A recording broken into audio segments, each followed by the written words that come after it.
Welcome back to another episode of the Casey Campbell podcast. Casey Campbell with you, of course. Pleased to be joined by the one, the only Roman DeAngelis of the Heart of Racing. How are you? I'm good. How are you? Thanks for having me. Doing well. It's going to be a kind of a new adventure for you next week at the 12 Hours of Sebring. Why don't you tell everybody what you're going to do or be in, what car you're going to be in? Yeah, obviously, some exciting news from the Heart of Racing in the last, let's say in the last year, announcing their hypercar program in the World Endurance Championship as well as IMSA. Been fortunate enough to be with that team for the past, I think this is my sixth season now, which is kind of crazy to think about at 24 years old. But yeah, I'll be joining the hypercar program for them. I took place in the first round of the WEC race in Qatar a few weeks back. As our first official race for the Valkyrie hypercar program. And now next weekend we'll be heading to Sebring for the first IMSA event in the hypercar. So definitely some exciting stuff coming out of the Heart of Racing, and exciting stuff for IMSA fans and anyone that likes a loud, beautiful V12 hypercar. So Yeah.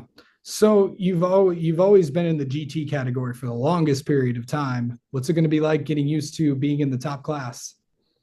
yeah, I mean, I've been fortunate enough to have done some of the testing over the past let's say 8 months now at this point, with the development side of the car. So definitely comfortable in the car. In terms of just general functions, driving, there's obviously a lot more going on now with the steering wheel, and things that we could change as drivers throughout the lap. So that took some getting used to. I was fortunate enough to do the WEC race last weekend or the weekend before in Qatar. So another not issue, but something that's difficult now with the transition is managing traffic.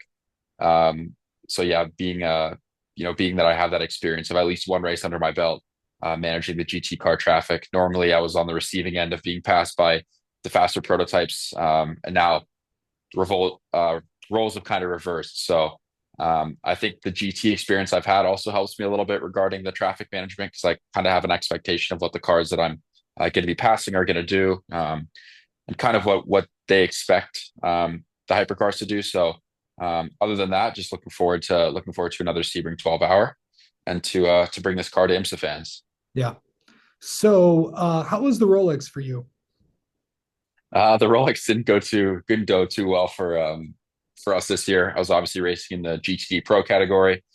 Had a great group of teammates, great team, great lineup. So was looking forward to getting a good result. Drove about 16 minutes of the race, and then we had a mechanical failure that took us out of the race before midnight. I think at that point it was probably 9 p.m. So um, obviously not great to no to not finish. That's the nature of the race, though. That's the nature of endurance racing. Stuff goes wrong. Um, for me, I would have loved to have just driven more. I just love being in the car. Obviously, that's the first race of the year. Would have been nice to just get a bit more seat time.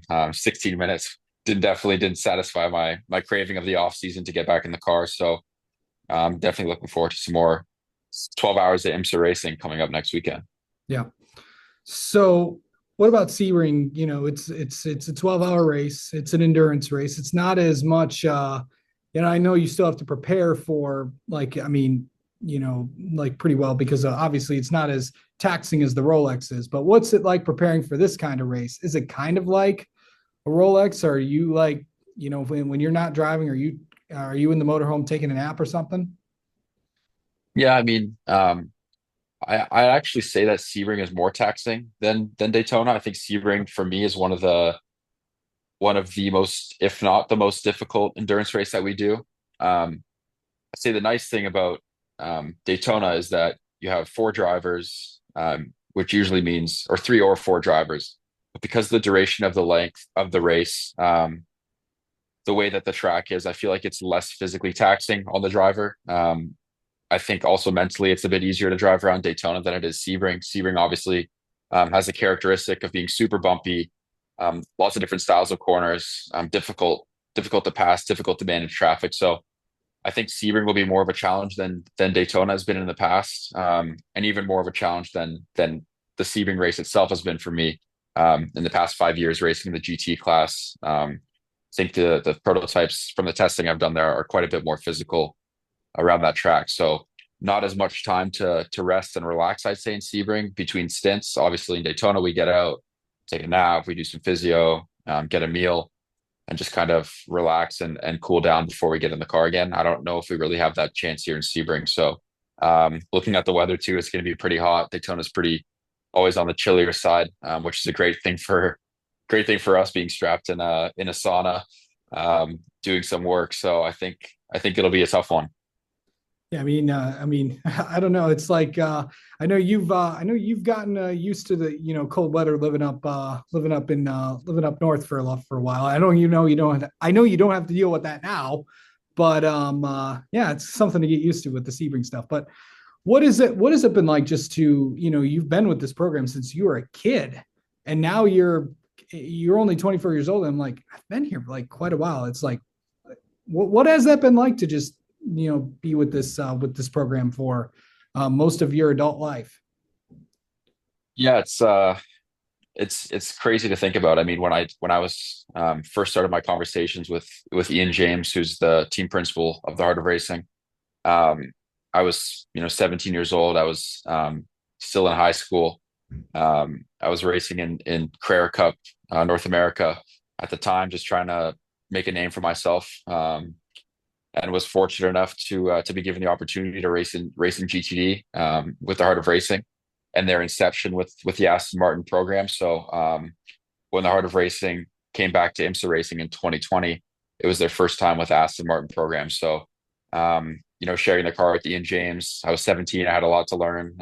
I had got my feet wet in professional racing with WRT in Daytona, which is where I met Ian James, and we got our first podium together, and my first WeatherTech IMSA podium. So, for myself, it doesn't feel like I've been here for that long. It's crazy to think that it's been 6 years.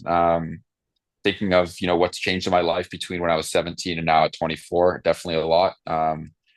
So yeah, I'm just very fortunate to have been in a program, one that's lasted this long and has done so well and done so many different programs. Obviously, advancing from a one car IMSA team to now having multiple GT cars in WEC and IMSA, SRO America, GT4 programs. We have our female driver program, and now having three hypercars racing at the highest level of racing globally, basically. Is something really cool and very special to have been a part of, and something I could have only dreamed of. So definitely very, very fortunate for the opportunity they've given me, and that they've put trust in me for this long. Absolutely. Your goals for this weekend and this new adventure for you?